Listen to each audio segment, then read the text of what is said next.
Aku permalukan suamiku dengan selingkuhannya tepat di acara resepsi pernikahan mereka.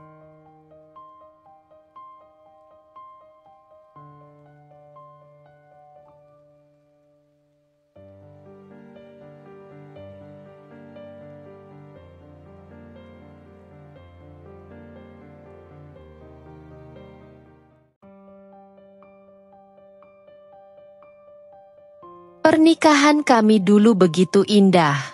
Aku, Yuli, seorang wanita sederhana yang selalu mengutamakan keluarga, merasa sangat bahagia saat Mas Anto mengucapkan janji suci di hadapan penghulu. Dia lelaki yang kukagumi, penyayang, dan penuh tanggung jawab. Aku percaya, bersamanya aku akan hidup bahagia selamanya. Tahun-tahun pertama kami jalani dengan penuh cinta. Tertawa bersama di setiap pagi, berbagi cerita saat malam tiba, hingga aku yakin bahwa rumah tangga kami adalah anugerah yang tak tergantikan. Namun, semua itu berubah sejak hadirnya Riana. Seorang wanita yang entah dari mana datangnya, tiba-tiba muncul dalam kehidupan kami dan perlahan mulai merebut sesuatu yang telah lama kubangun dengan penuh kasih sayang. Mas Anto, suamiku yang dulu begitu setia, mulai berubah. Dulu, setiap pulang kerja dia akan langsung mencium keningku dan bertanya bagaimana hariku.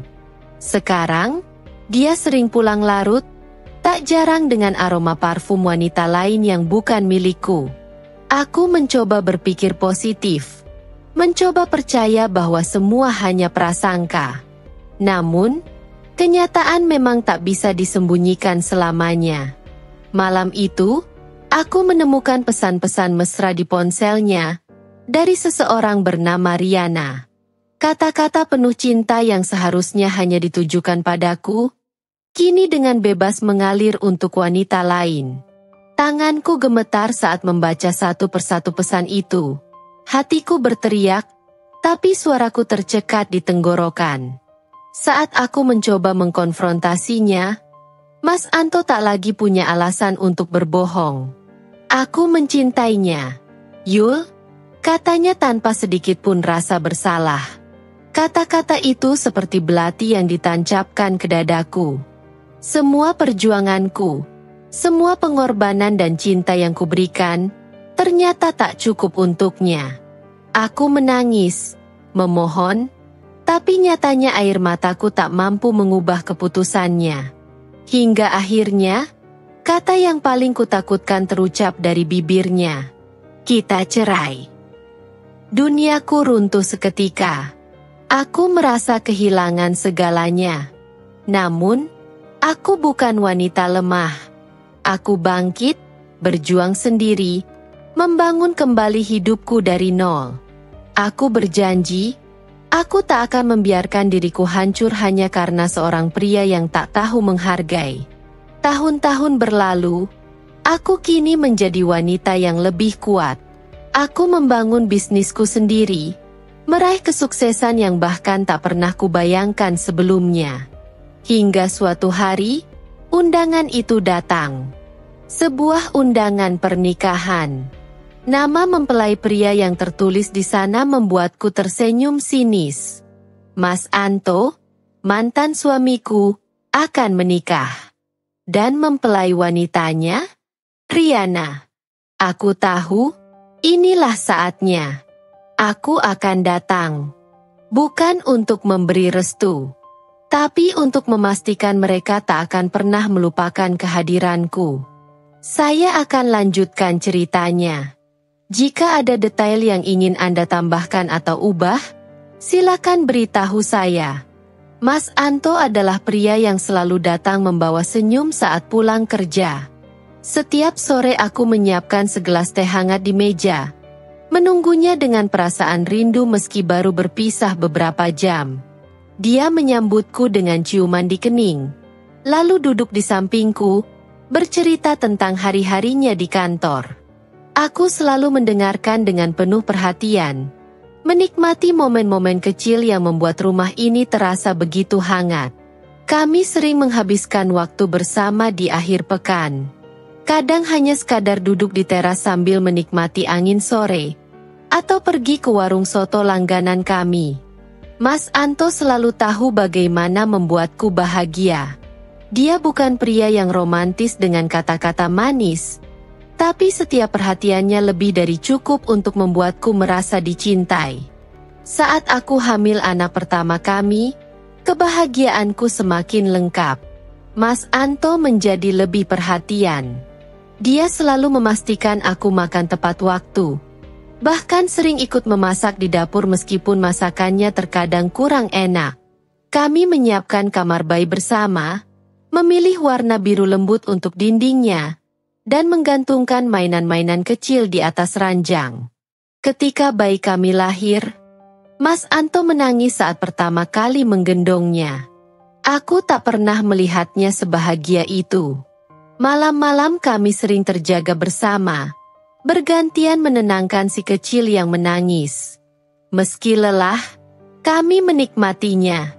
Tahun demi tahun berlalu, rumah tangga kami tetap harmonis.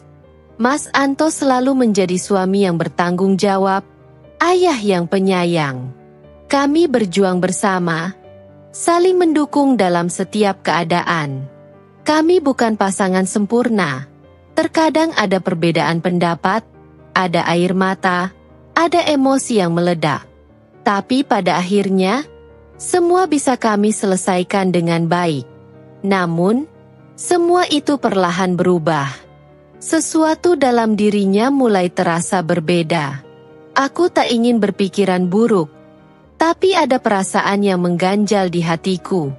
Sesekali dia pulang lebih larut dari biasanya. Alasannya selalu sama, pekerjaan di kantor semakin menumpuk. Aku ingin percaya, tapi ada yang terasa janggal. Tatapannya mulai berbeda, seolah ada jarak yang tak lagi bisa kujelaskan. Aku berusaha mengabaikan firasat itu, berpikir mungkin aku hanya terlalu khawatir. Namun, semakin lama, perubahan itu semakin nyata. Pulang kerja tak lagi disambut dengan senyuman, obrolan kami semakin sedikit. Malam-malam terasa lebih sunyi, meski kami berada di rumah yang sama. Sesekali kudapati dia tersenyum sendiri saat membaca pesan di ponselnya, sesuatu yang jarang kulihat darinya. Hatiku mulai gelisah. Aku tak ingin menuduh tanpa bukti, tapi ada sesuatu yang membuatku takut. Aku mencoba bertanya, mencoba memahami, tapi Mas Anto hanya menjawab singkat. Capek, Yul. Aku butuh istirahat. Aku ingin percaya. Aku ingin berpikir bahwa semuanya baik-baik saja. Tapi perlahan, aku mulai melihat kenyataan yang tak ingin kuhadapi. Aku masih berusaha berpikir positif. Mungkin dia benar-benar sibuk. Mungkin ada tekanan di kantornya yang membuatnya berubah. Aku mencoba mengerti, mencoba tetap menjadi istri yang baik, tetap menyiapkan teh hangat saat dia pulang meski terkadang dia tak lagi menyentuhnya. Aku tetap menyambutnya dengan senyum, meski balasan yang kudapat hanya gumaman singkat sebelum dia masuk ke kamar lebih dulu. Aku mulai merasakan betapa dinginnya perlakuan Mas Anto. Dia tak lagi memelukku saat tidur, tak lagi mengobrol panjang lebar seperti dulu. Jika aku bertanya, jawabannya selalu pendek dan terdengar malas. Aku mengingat kembali hari-hari kami yang penuh kebahagiaan. Bertanya-tanya apa yang salah, apa yang berubah. Tapi jawaban itu tak kunjung datang. Sampai pada suatu malam, saat aku sedang membereskan pakaian kotor di keranjang cucian, ponselnya yang tertinggal di atas meja berbunyi. Aku tak pernah punya kebiasaan mengecek ponselnya. Kami selalu percaya satu sama lain. Tapi malam itu, ada sesuatu yang membuatku ingin tahu. Nama yang tertera di layar membuat hatiku berdebar. Riana. Aku tak mengenalnya, tak pernah mendengar namanya sebelumnya. Aku menatap ponsel itu ragu, tapi jemariku bergerak membuka pesan yang masuk. Sayang, sudah sampai rumah?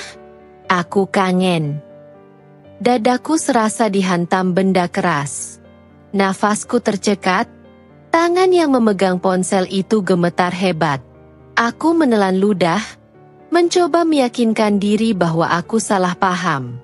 Tapi saat aku menggulir pesan-pesan sebelumnya, seluruh keyakinanku runtuh.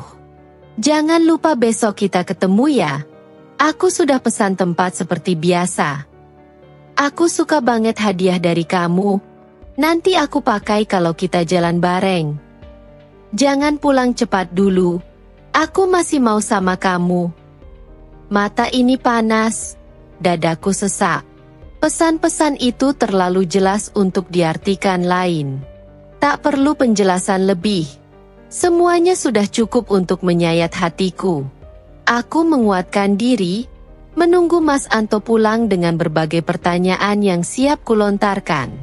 Malam itu, dia pulang lebih larut dari biasanya. Aku sudah menunggu di ruang tamu dengan ponselnya di genggaman. Begitu dia membuka pintu, aku menatapnya lekat, mencari sisa-sisa ketulusan yang mungkin masih ada. Mas. Suaraku lirih, hampir tak terdengar. Dia tampak terkejut melihatku masih terjaga. Belum tidur? Tanyanya singkat. Aku tak menjawab. Aku hanya mengangkat ponsel itu, menunjukkan pesan-pesan yang baru saja kubaca. Wajahnya berubah, tapi hanya sesaat sebelum dia menghela napas panjang. Seolah aku hanya membuat masalah dari sesuatu yang tak perlu dibahas. Apa ini, Mas? Tanyaku. Suaraku bergetar menahan amarah dan kesedihan. Dia tidak langsung menjawab. Tatapannya beralih ke tempat lain, menghindari mataku. Aku bisa jelaskan, katanya akhirnya. Aku tertawa pahit. Jelaskan apa? Bahwa ini hanya salah paham? Bahwa Riana hanya teman biasa? Dia diam. Tidak ada kata-kata pembelaan yang keluar dari mulutnya. Keheningan itu lebih menyakitkan daripada ribuan pengakuan yang mungkin bisa dia ucapkan. Sejak kapan? Tanyaku. Suaraku hampir berbisik. Yuli. Jawab aku. Mas. Sejak kapan? Lama dia terdiam sebelum akhirnya mengucapkan sesuatu yang benar-benar menghancurkanku. Aku mencintainya. Aku merasa seperti ditikam berkali-kali. Semua perjuangan, semua cinta yang kuberikan, semua pengorbanan yang kulakukan, ternyata tak cukup. Aku tak bisa berkata-kata. Air mata menggenang di pelupuk mata. Tapi aku tak ingin menangis di depannya. Aku bangkit, berjalan menuju kamar, meninggalkannya di ruang tamu. Aku butuh waktu untuk berpikir, untuk menerima kenyataan bahwa rumah tangga yang kubangun dengan susah payah sedang berada di ambang kehancuran. Sejak malam itu, aku tak lagi melihat Mas Anto seperti dulu. Dia tetap tinggal di rumah ini, tapi kehadirannya tak lagi berarti apa-apa. Aku tahu, cepat atau lambat, sesuatu akan terjadi. Dan benar saja. Beberapa minggu kemudian, dia datang kepadaku dengan ekspresi datar. Aku ingin kita bercerai. Aku tak kaget. Aku sudah menduga hal ini akan terjadi. Tapi tetap saja, mendengarnya langsung dari mulutnya seperti tamparan keras di wajahku. Aku ingin marah, ingin berteriak, ingin menamparnya. Tapi untuk apa? Aku menatapnya lama. Baik, kataku akhirnya. Aku tak akan memohon, tak akan merendahkan diriku untuk meminta dia bertahan. Jika dia ingin pergi, maka aku akan membiarkannya pergi. Aku sudah cukup lelah mempertahankan sesuatu yang tak bisa lagi diselamatkan. Proses perceraian kami berjalan cepat. Aku tidak meminta apapun darinya. Tidak harta, tidak nafkah, tidak janji-janji manis untuk tetap berteman. Aku hanya ingin pergi, membangun kembali hidupku tanpa bayang-bayang pengkhianatannya. Dan itulah yang kulakukan. Aku bekerja keras, membangun bisnisku sendiri, membuktikan bahwa aku tak butuh pria seperti dia untuk bertahan. Aku memulai semuanya dari nol, merangkak, jatuh, bangkit lagi. Tapi satu hal yang kupastikan, aku tak akan membiarkan diriku kalah. Tahun demi tahun berlalu, aku menjadi wanita yang berbeda. Aku lebih kuat, lebih mandiri. Aku punya usaha sendiri, aku sukses, dan aku bahagia dengan hidupku. Hingga suatu hari, sebuah undangan pernikahan datang ke mejaku. Aku membuka amplop itu perlahan, dan saat membaca namanya, aku tersenyum miring. Mas Anto. Dan wanita yang akan dinikahinya? Riana.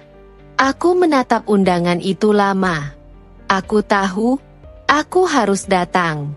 Aku harus melihat sendiri bagaimana wajah mereka di hari bahagia mereka. Tapi aku tak hanya datang untuk melihat.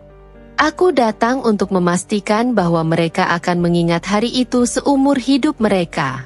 Aku akan membuat mereka menyesal. Aku duduk di depan meja kerja, menatap undangan pernikahan itu lama. Tanganku meremas kertasnya perlahan, seolah ingin menghancurkannya, tapi tidak. Aku ingin undangan ini tetap utuh. Aku ingin mengingat momen ini. Dulu, aku pernah membayangkan akhir bahagia dalam pernikahanku dengan Mas Anto. Aku pikir, kami akan menua bersama, membesarkan anak-anak, lalu menikmati masa tua sambil bercengkerama di teras rumah. Tapi kenyataan justru menikamku dari belakang. Dia memilih wanita lain, wanita yang dengan kejam menghancurkan rumah tanggaku. Dan sekarang, mereka berdua akan menikah, seolah-olah tidak pernah terjadi apa-apa. Aku menarik napas panjang. Ada sesuatu yang membara dalam dadaku, sesuatu yang tak bisa kupadamkan begitu saja. Ini bukan sekadar sakit hati, ini dendam yang telah terkubur bertahun-tahun. Aku telah lama menahan luka, telah lama berusaha melupakan. Tapi kini mereka memberiku kesempatan untuk membalas semuanya.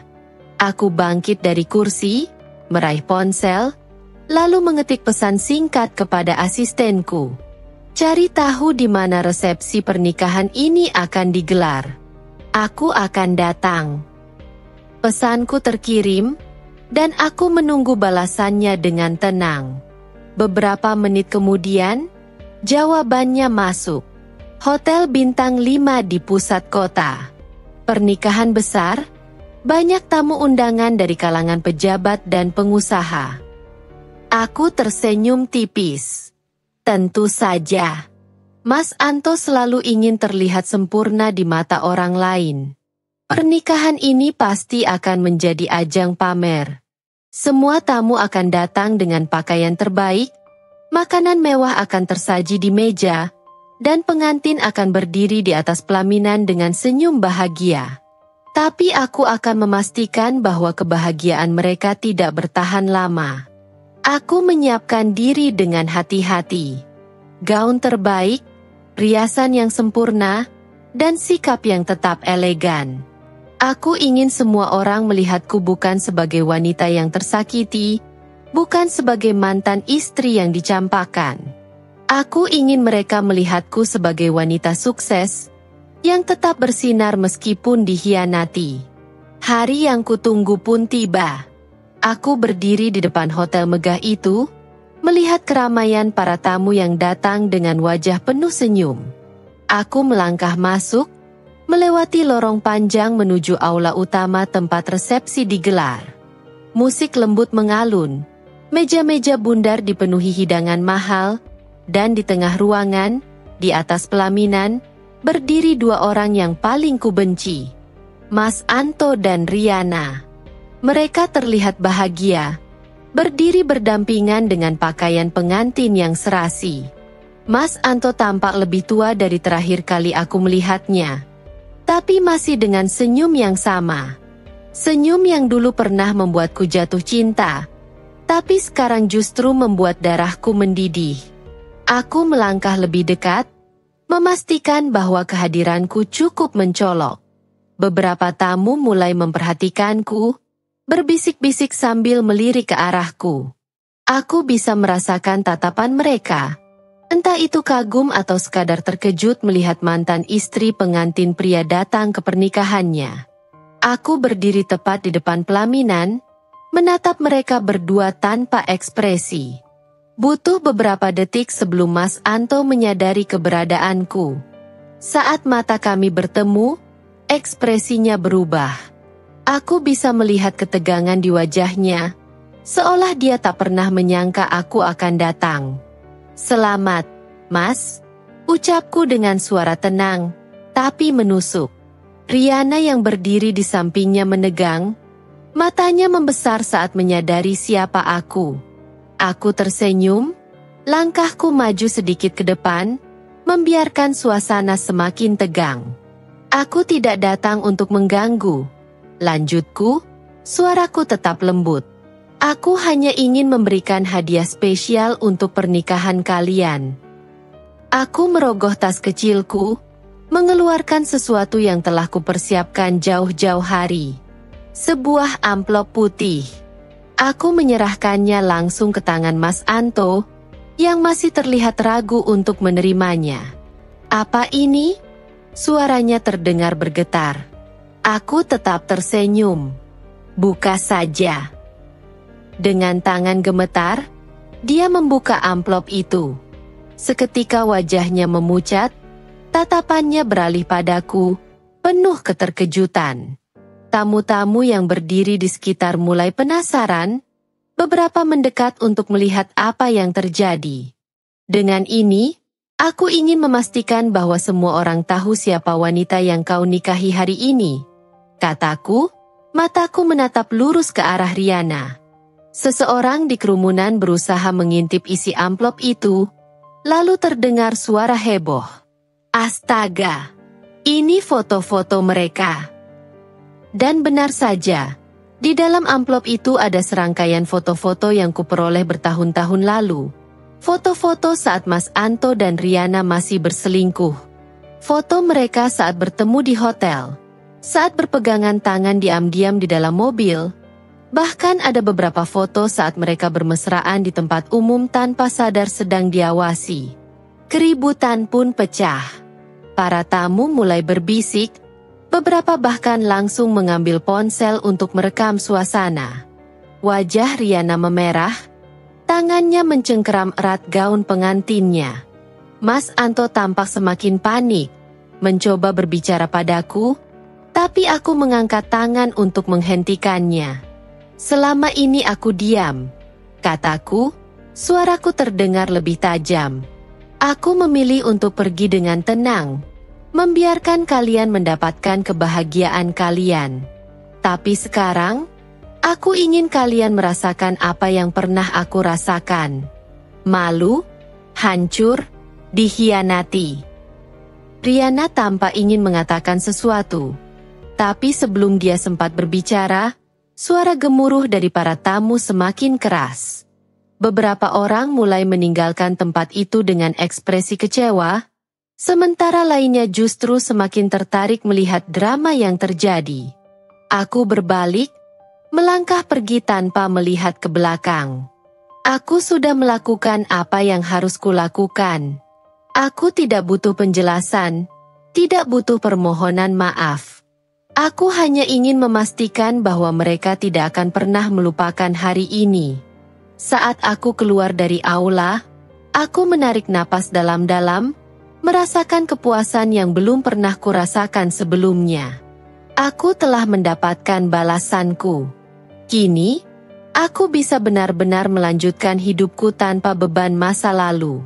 Dan mereka akan hidup dengan rasa malu yang tak akan pernah hilang. Aku berjalan keluar dari hotel dengan langkah mantap.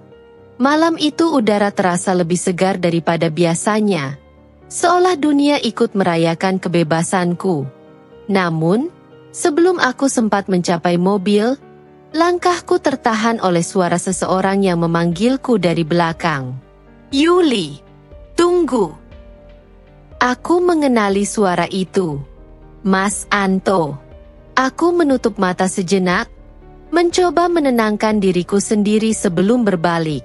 Aku tidak ingin terlihat goyah. Saat aku menghadapi Mas Anto, dia sudah berdiri di depanku dengan napas memburu. Wajahnya penuh ketegangan, matanya mencari-cari sesuatu di wajahku. Mungkin harapan bahwa aku akan menyesal atas apa yang baru saja kulakukan. Tapi aku tidak memberinya kesempatan. Ada apa, Mas? Tanyaku datar. Kenapa kau lakukan ini? Suaranya bergetar, antara marah dan putus asa. Apa kau tidak bisa membiarkan aku bahagia? Aku tersenyum kecil, tapi senyum itu tidak lagi mengandung kehangatan. Bahagia? Ulangku, menatapnya dalam-dalam. Aku hanya mengembalikan apa yang kau lakukan padaku dulu. Mas, aku ingin kau tahu rasanya dikhianati, dipermalukan di depan banyak orang. Aku ingin kau tahu bagaimana rasanya menjadi aku dulu. Dia menggeleng, rahangnya mengeras. Aku memang salah. Aku mengakuinya. Tapi kau tidak perlu berbuat sejauh ini. Aku tertawa kecil, penuh ironi. Tidak perlu. Aku mendekat selangkah, menatapnya tajam. Dulu aku memohon padamu untuk tetap bersamaku. Aku menangis. Aku mencoba bertahan. Tapi apa yang kau lakukan? Kau memilih wanita itu. Kau mencampakkanku seolah-olah aku tidak pernah ada. Aku berhenti sebentar, membiarkan kata-kataku meresap dalam dirinya. Sekarang, aku hanya memastikan semua orang tahu siapa kau sebenarnya. Mas Anto mengusap wajahnya dengan kasar, frustrasi. Aku tahu, dia tidak punya jawaban untuk membela diri. Tiba-tiba, suara sepatu berlari mendekat, dan aku melihat Riana datang dengan wajah kalut. Gaun pengantinnya yang megah kini terlihat berantakan, rambutnya yang tadi ditata sempurna mulai berantakan karena stres. Dasar wanita tidak tahu diri, teriaknya, menunjuk wajahku. Kau memang tidak bisa move on, kan? Makanya kau melakukan ini, karena kau masih menginginkan suamiku. Aku menatapnya lama sebelum akhirnya tertawa. Sebuah tawa yang membuat Riana semakin geram. Suamimu? Aku mengangkat alis. Kau pikir aku masih menginginkan pria yang sudah mengkhianatiku? Kau terlalu percaya diri, Riana. Aku melipat tangan di depan dada, lalu berbicara dengan nada yang lebih tenang. Aku sudah lama melupakan Mas Anto. Aku tidak membutuhkan pria yang tidak setia. Justru kalianlah yang selalu ada dalam pikiranku selama ini. Bukan karena cinta, tapi karena aku ingin memastikan keadilan ditegakkan. Wajah Riana semakin memerah. Dia ingin membalas ucapanku, tapi Mas Anto menahannya. Aku bisa melihat pertengkaran kecil terjadi di antara mereka. Pertanda awal dari kehancuran. Aku menggeleng pelan, merasa puas dengan apa yang kulakukan. Tanpa menunggu lebih lama, aku berbalik dan melangkah menuju mobilku. Saat aku masuk dan menutup pintu, aku melihat mereka masih bertengkar di depan pintu hotel. Aku menarik napas panjang, lalu tersenyum. Mereka pantas mendapatkannya.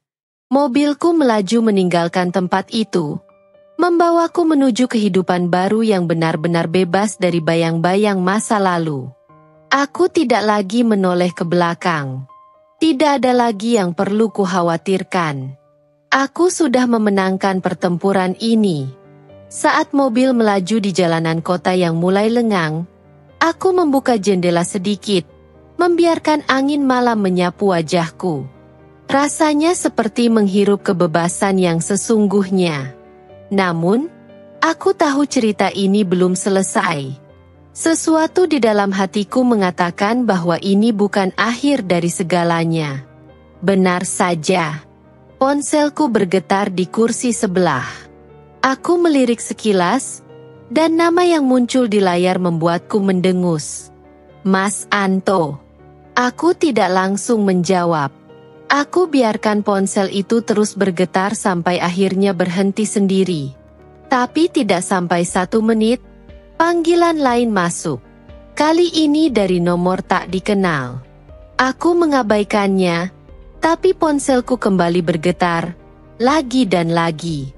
Aku menghela napas panjang, lalu akhirnya mengangkatnya.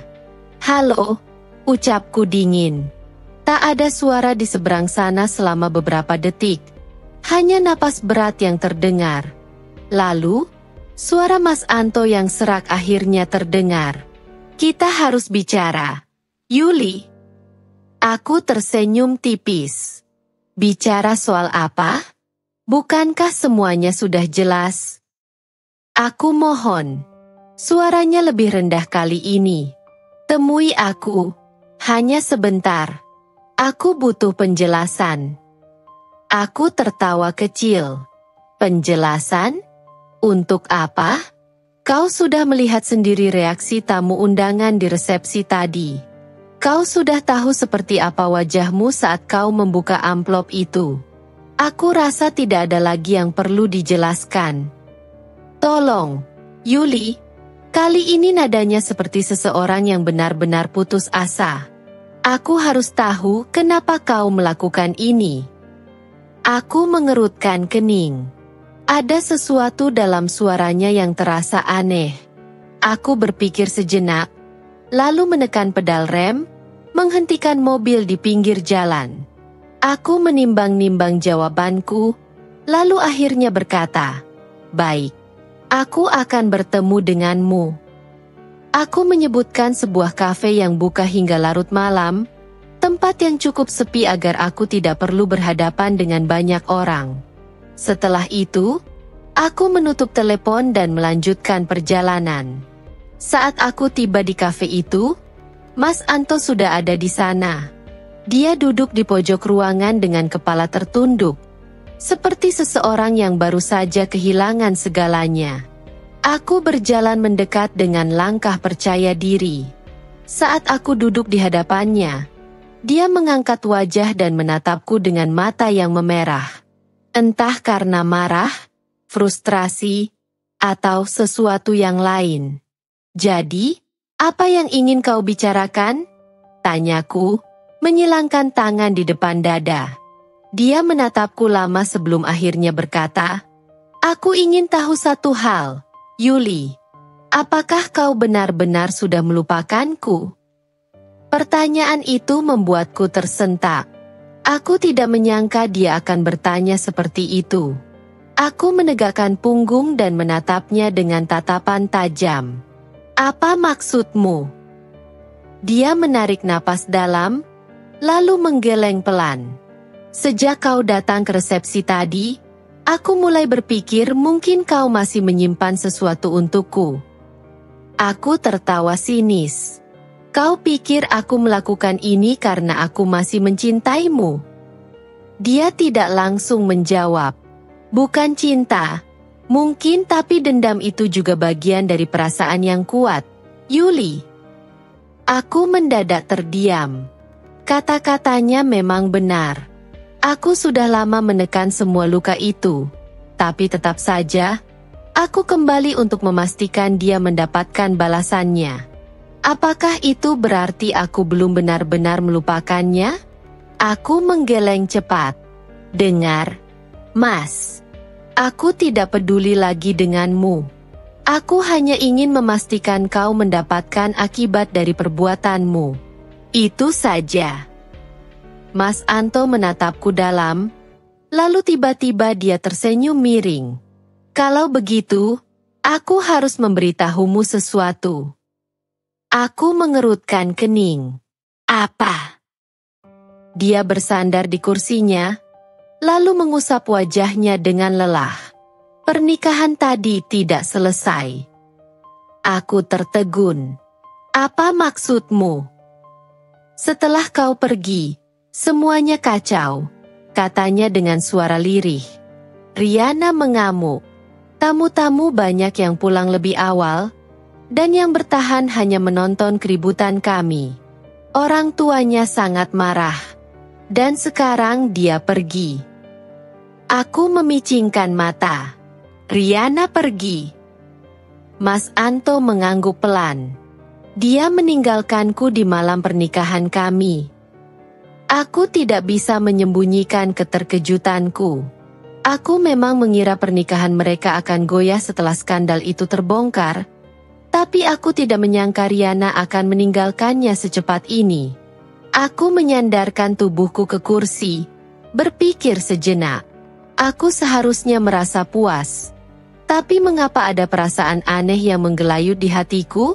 Apa yang kau harapkan dariku setelah ini? Tanyaku pelan. Mas Anto menatapku, lalu menelan ludah sebelum akhirnya berkata, "Aku ingin kembali padamu, Yuli."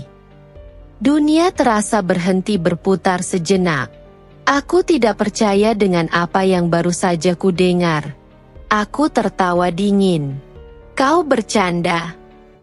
Dia menggeleng cepat. Aku sadar aku telah melakukan kesalahan besar.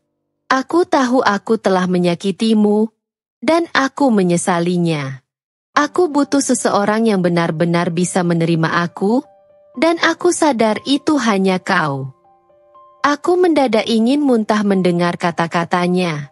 Aku menatapnya lama, mencari tanda apakah dia sedang mempermainkanku, tapi tidak ada. Wajahnya serius. Aku bangkit dari kursiku perlahan. "Kau terlambat, Mas." Suaraku bergetar, tapi bukan karena emosi. Aku bukan wanita yang dulu bisa kau permainkan semaumu.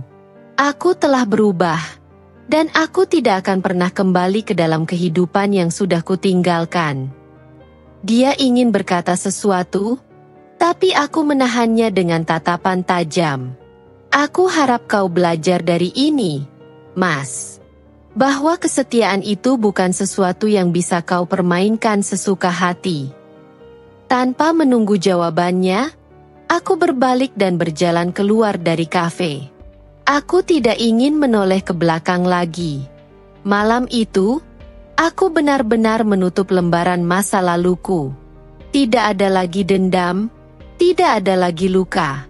Hanya ada aku dan masa depan yang menungguku dengan terang. Dan Mas Anto, biarlah dia merasakan sendiri akibat dari pilihannya.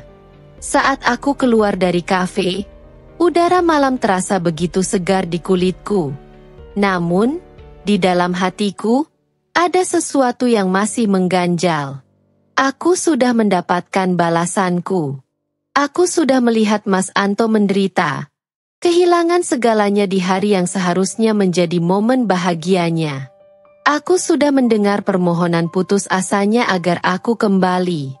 Tapi mengapa aku masih merasa ada sesuatu yang belum selesai? Aku melangkah menuju mobilku dengan langkah cepat. Namun, sebelum aku sempat membuka pintu, suara langkah berat terdengar di belakangku. Aku tahu siapa itu, tapi aku tidak ingin menoleh. "Yuli, tolong jangan pergi dulu."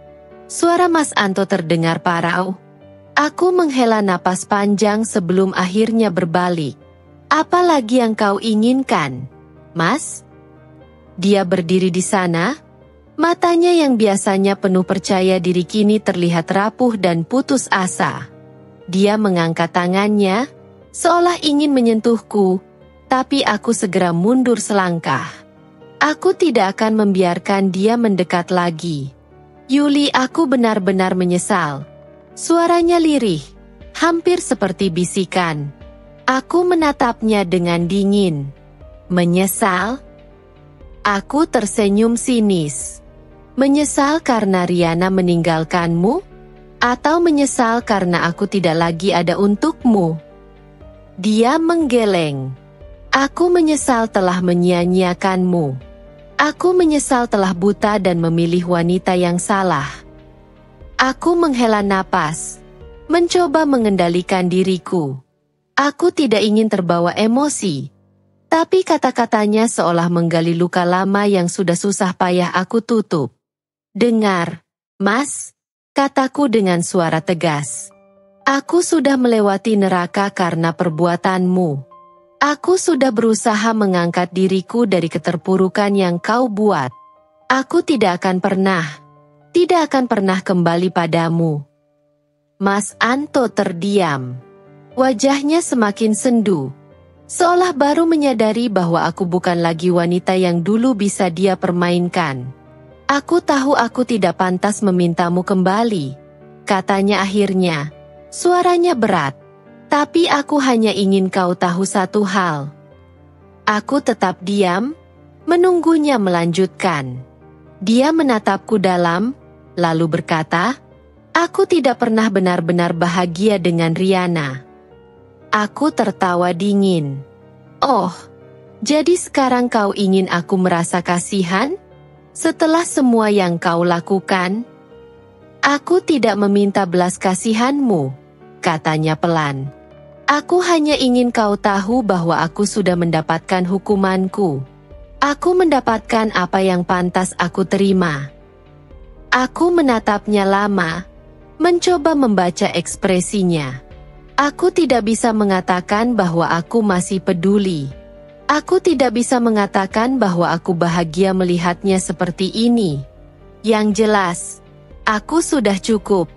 "Aku harap kau belajar dari kesalahanmu, Mas," kataku akhirnya.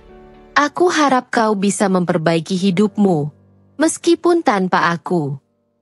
Aku berbalik dan membuka pintu mobil. Namun, sebelum aku masuk, aku berkata tanpa menoleh, "Selamat tinggal, Mas Anto." Tanpa menunggu jawabannya, aku menyalakan mesin dan melajukan mobilku ke jalanan malam yang sepi. Hari-hari berikutnya berjalan seperti biasa.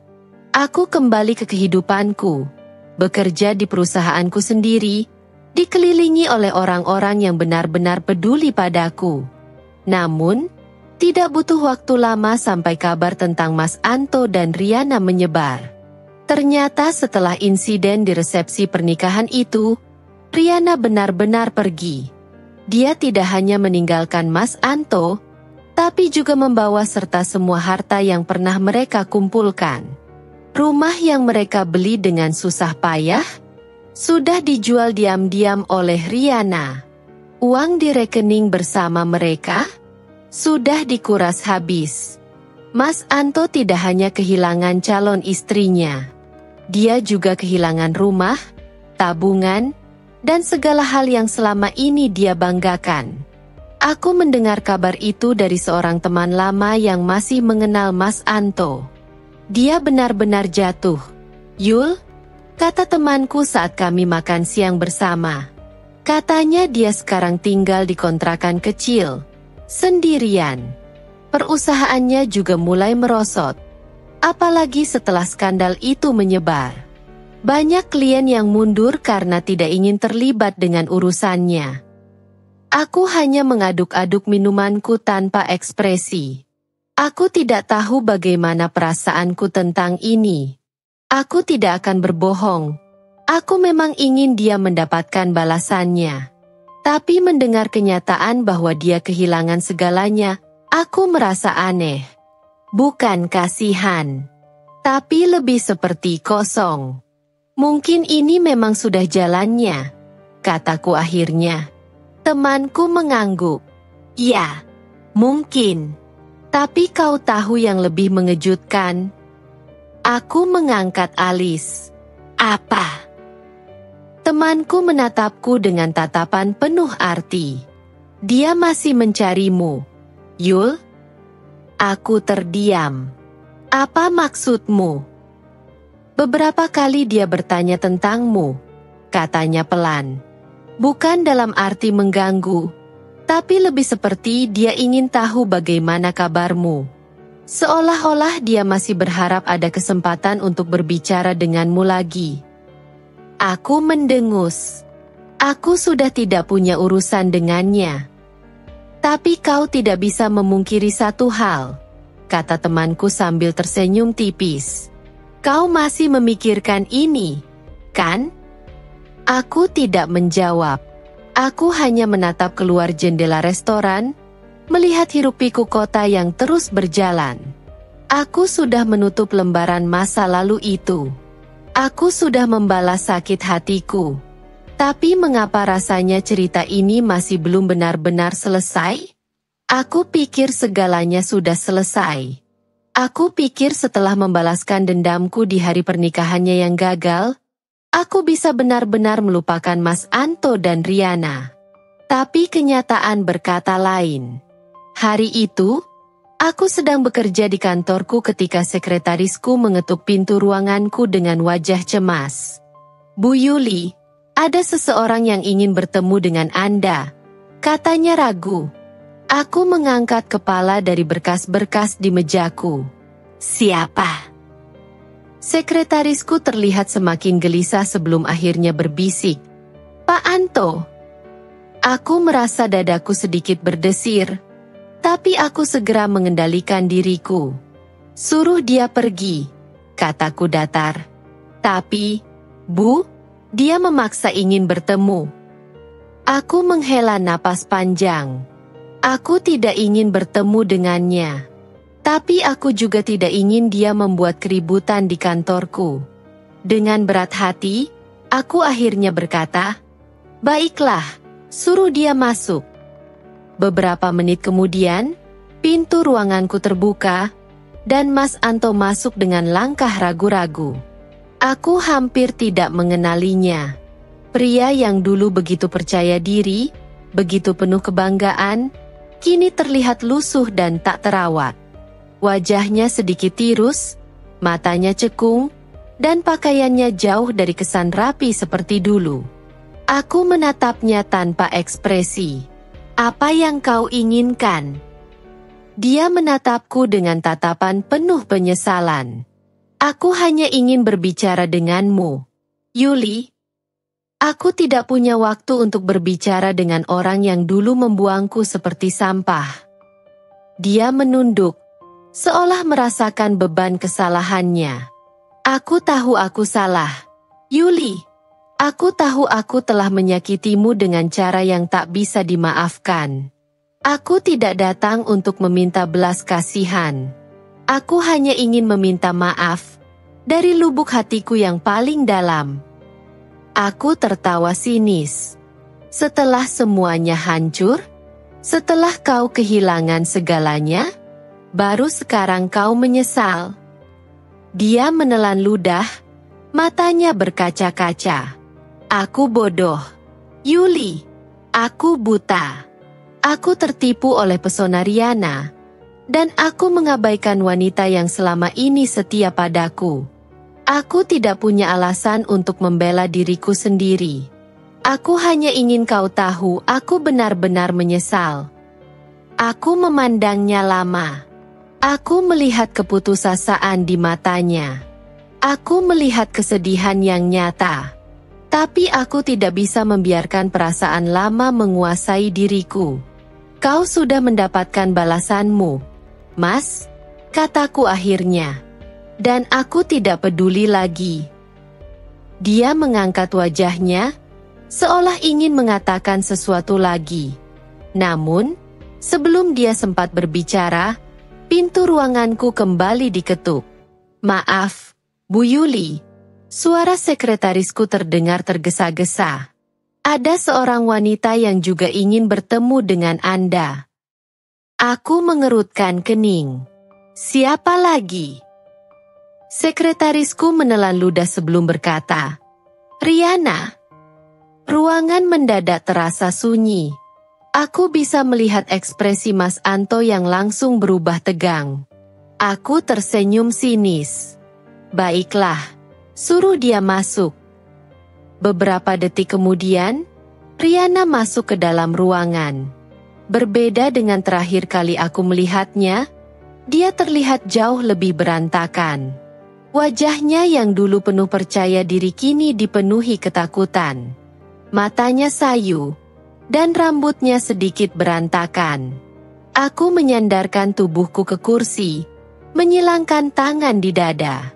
Lihat siapa yang datang, kataku santai. Riana menggigit bibirnya sebelum akhirnya berkata, aku ingin berbicara denganmu. Aku melirik Mas Anto yang masih berdiri di tempatnya. Tepat sekali. Kebetulan mantan suamiku juga sedang ada di sini. Sepertinya ini akan menarik. Riana menoleh ke Mas Anto, dan tatapan mereka bertemu. Aku bisa melihat kebencian di mata Mas Anto. Apa yang kau lakukan di sini? Tanya Mas Anto dengan suara dingin. Riana menghela napas panjang. Aku tahu aku sudah membuat banyak kesalahan. Aku tahu aku telah menghancurkan segalanya. Tapi sekarang aku berada dalam masalah besar, dan aku tidak tahu harus meminta bantuan ke siapa lagi. Aku tertawa pelan. Kau menghancurkan pernikahan orang lain, merebut suami orang, lalu sekarang datang padaku meminta bantuan. Riana mengatupkan bibirnya erat. Matanya tampak berkaca-kaca. Tapi aku tidak peduli. Aku tidak datang untuk meminta belas kasihanmu, Yuli, katanya lirih. Aku datang karena ada sesuatu yang harus kau ketahui. Aku mengerutkan kening. Apa? Dia menatapku lama sebelum akhirnya berkata, aku telah ditipu. Aku terkekeh. Jadi kau yang biasanya menipu, sekarang kena tipu? Keadilan yang indah. Riana menunduk, seolah menahan tangis. Orang yang dulu mendukungku untuk merebut Mas Anto darimu, orang yang dulu selalu berada di belakangku, ternyata hanya memanfaatkanku. Setelah aku meninggalkan Mas Anto, aku berpikir aku bisa hidup nyaman. Tapi kenyataannya, semua hartaku dirampas. Semua uang yang aku kumpulkan selama ini telah hilang. Aku menatapnya tanpa belas kasihan. Lalu kenapa kau datang padaku? Dia menatapku dengan mata penuh ketakutan. Orang itu, dia mengancamku, Yuli. Dia mengatakan jika aku tidak mengembalikan uangnya, aku akan dalam bahaya. Aku tidak tahu harus lari kemana. Aku tidak bisa menahan tawa sinisku. Jadi sekarang kau datang kepadaku? Wanita yang dulu kau sakiti? Setelah semua yang kau lakukan, kau pikir aku akan membantumu? Air mata Riana mulai mengalir. Aku tahu aku telah berbuat salah. Aku tahu aku pantas mendapatkan ini. Tapi aku benar-benar ketakutan. Yuli, aku tidak punya siapa-siapa lagi. Aku melihat Mas Anto yang masih berdiri di sana dengan rahang mengeras. Mas, kata Riana, suaranya bergetar. Aku tahu aku telah menyakitimu juga. Tapi aku benar-benar dalam bahaya. Tolong. Mas Anto mengepalkan tangannya. Jangan pernah meminta tolong padaku lagi. Riana, aku sudah cukup menderita karena ulahmu. Aku tersenyum dingin. Sepertinya kau benar-benar dalam situasi yang buruk, ya? Riana menangis semakin keras. Aku tidak tahu harus kemana lagi. Aku hanya ingin memperbaiki semuanya.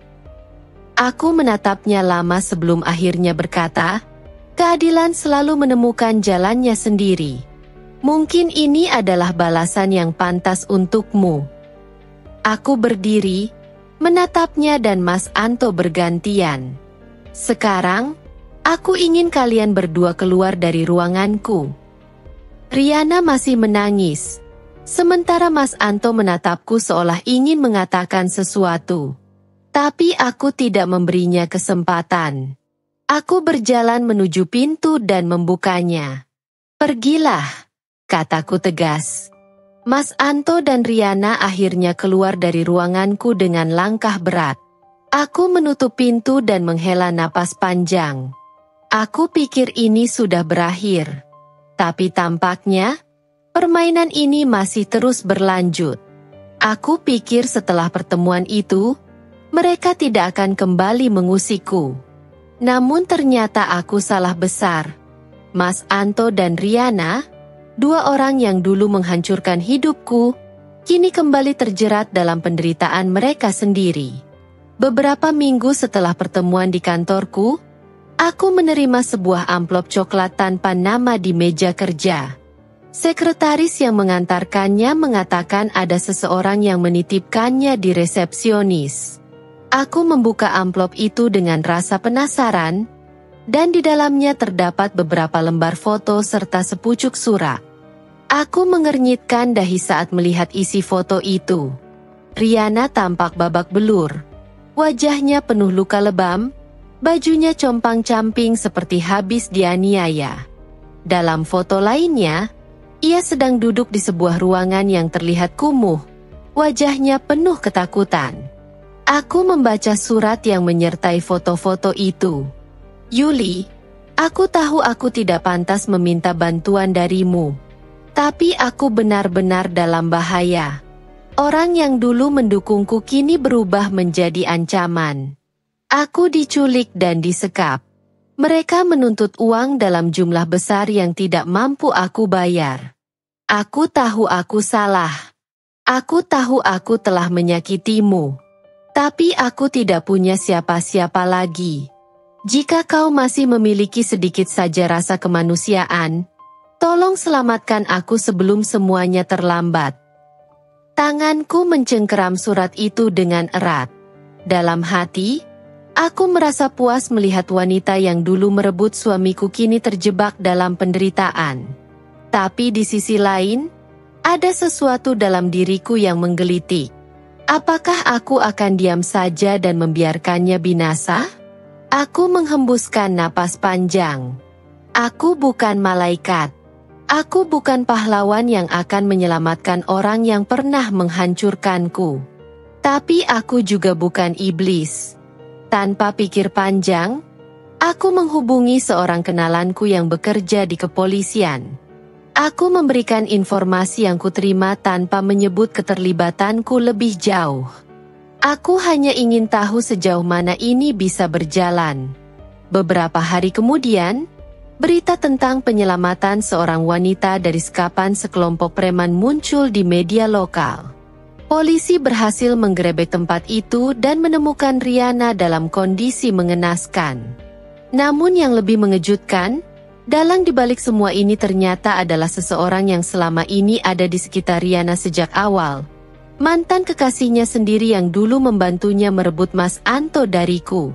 Ironi yang begitu manis. Setelah kejadian itu, Riana menghilang dari kehidupanku. Aku tidak tahu kemana dia pergi, dan aku juga tidak peduli.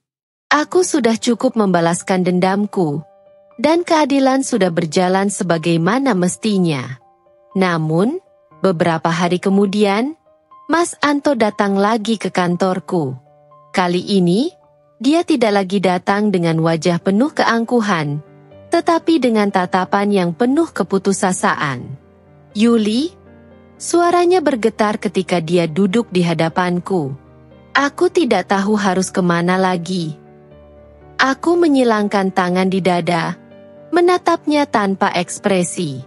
Apa lagi yang kau mau, Mas? Dia menundukkan kepala, kedua tangannya mencengkeram lututnya erat.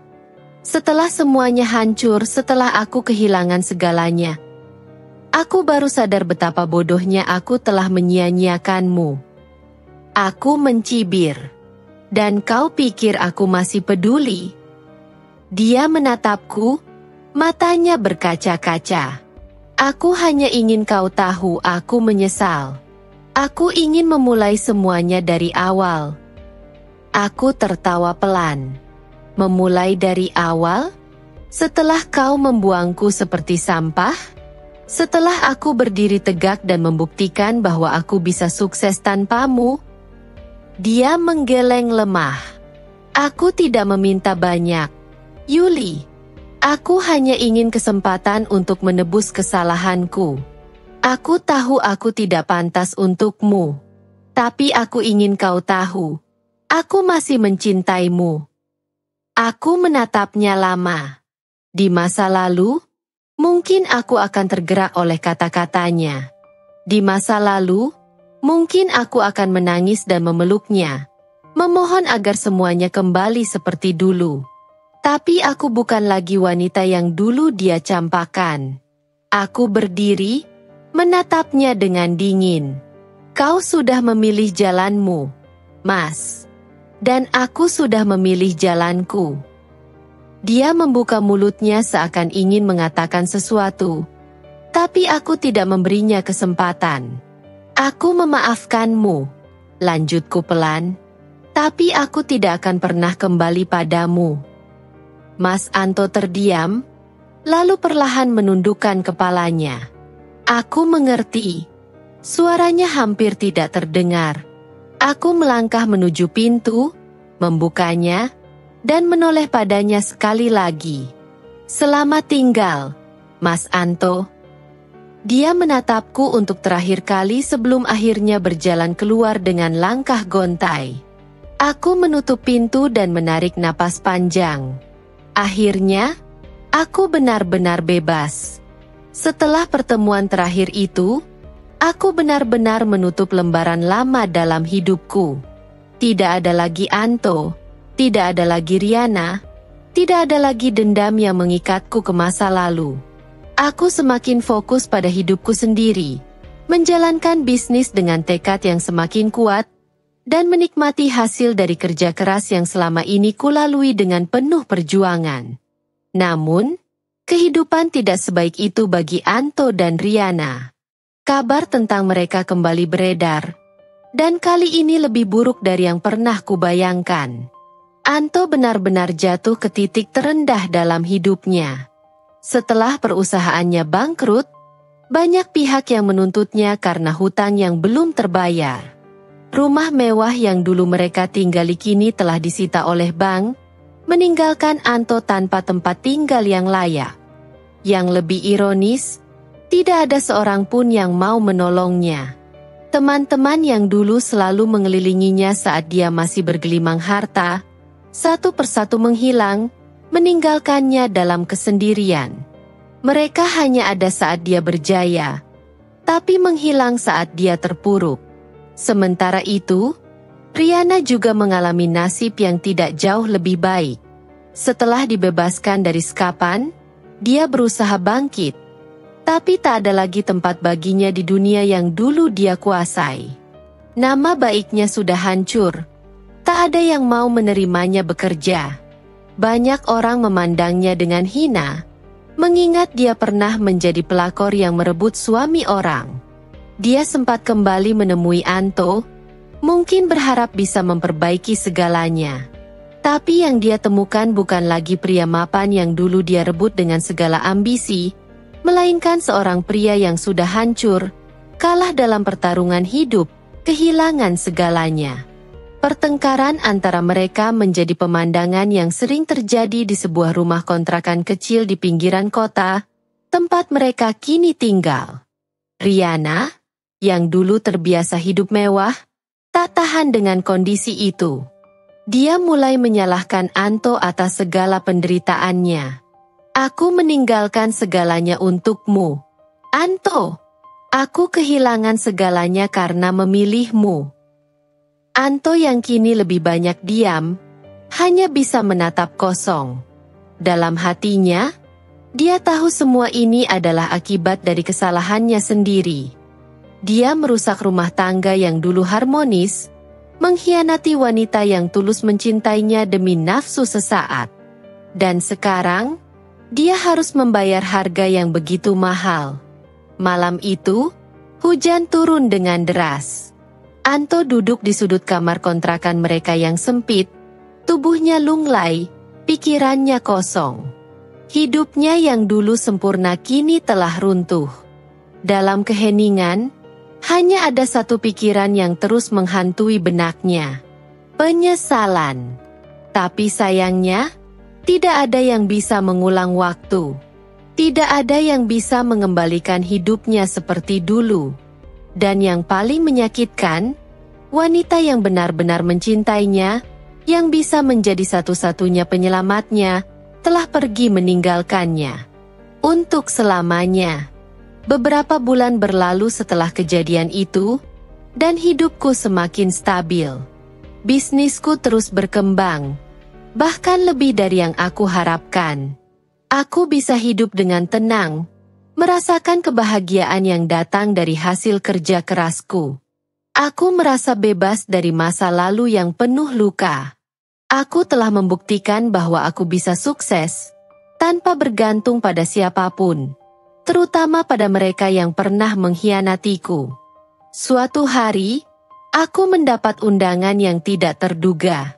Kali ini, bukan dari Mas Anto atau Riana, melainkan dari seorang teman lama yang aku kenal dari komunitas bisnis. Dia mengundangku ke sebuah acara amal yang diadakan di hotel mewah di pusat kota. Tentu saja, aku menerima undangan itu dengan senang hati, karena acara itu adalah kesempatan untuk memperluas jaringan dan memperkenalkan perusahaanku lebih luas lagi. Saat aku memasuki ballroom yang megah, aku melihat banyak wajah yang aku kenal.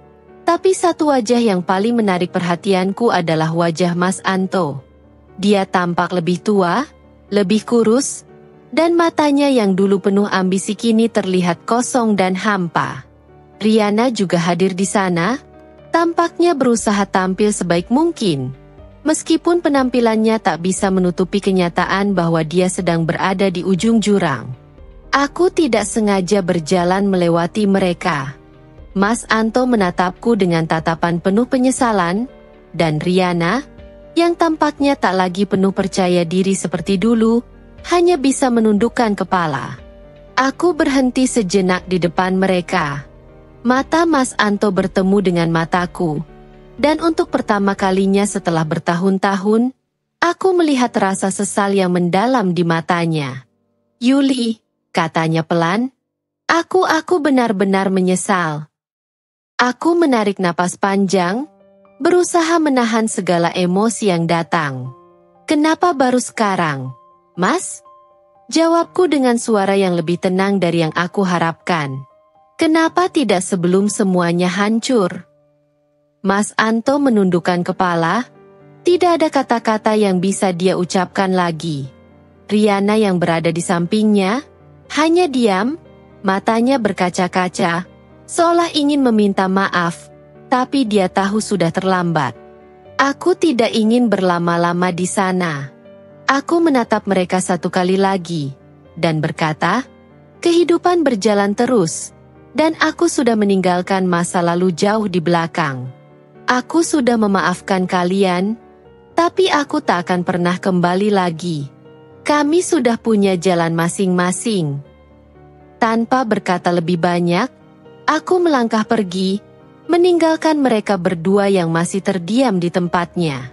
Aku melanjutkan perjalanan hidupku, mengerti bahwa setiap pilihan memiliki konsekuensi. Aku belajar bahwa untuk bangkit, kita harus melepaskan masa lalu dan tidak membiarkan amarah dan penyesalan mengendalikan hidup kita. Aku telah memaafkan mereka. Tapi itu bukan berarti aku harus kembali ke masa lalu yang penuh luka. Kemenangan bukan hanya tentang memiliki lebih banyak uang atau kesuksesan, tetapi tentang memiliki kedamaian dalam hati. Dan aku, Yuli, telah menemukannya. Aku berjalan keluar dari hotel itu dengan kepala tegak, siap menyongsong masa depan yang cerah. Aku telah memenangkan hidupku, dan tak ada lagi yang bisa menghalangi langkahku. Jika ada yang bisa aku sampaikan sebagai nasihat, itu adalah ini: jangan biarkan masa lalu menguasai hidupmu. Maafkan mereka yang menyakitimu, bukan untuk mereka, tetapi untuk dirimu sendiri. Setiap langkah yang kamu ambil menuju masa depan akan lebih ringan jika kamu belajar untuk melepaskan yang tidak bisa diubah. Semoga hidupmu penuh dengan kebahagiaan dan kedamaian, apapun yang telah terjadi di masa lalu. Sampai jumpa di perjalanan berikutnya.